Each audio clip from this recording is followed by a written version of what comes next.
Welcome to our channel. Today we how to disable password autofill in 1Password, beginner guide step by step clearly.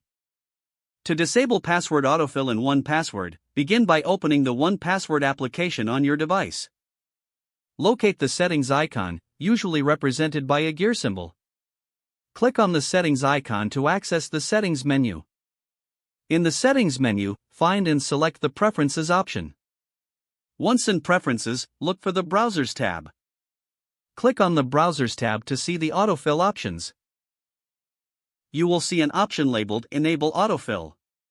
Toggle the switch next to Enable Autofill to the off position. After this, exit the settings menu to save your changes. You have now successfully disabled password autofill in 1Password. For further adjustments, you can revisit the preferences at any time. Feel free to explore other settings as needed.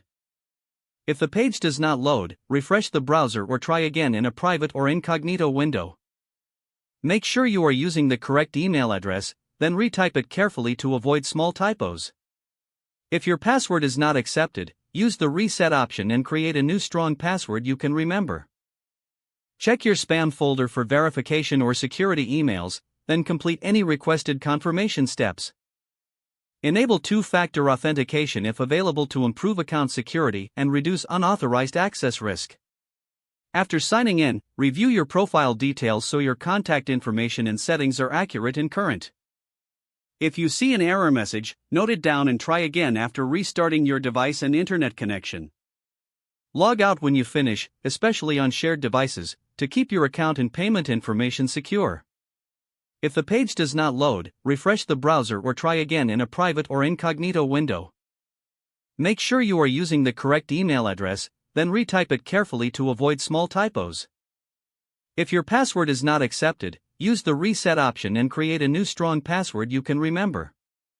Check your spam folder for verification or security emails, then complete any requested confirmation steps. Enable two-factor authentication if available to improve account security and reduce unauthorized access risk.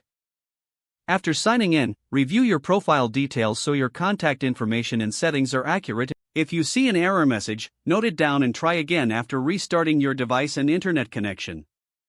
Log out when you finish, especially on shared devices, to keep your account. If the page does not load, refresh the browser or try again in a private or incognito window. Don't forget to like this video and subscribe to our channel for more step-by-step tech guides.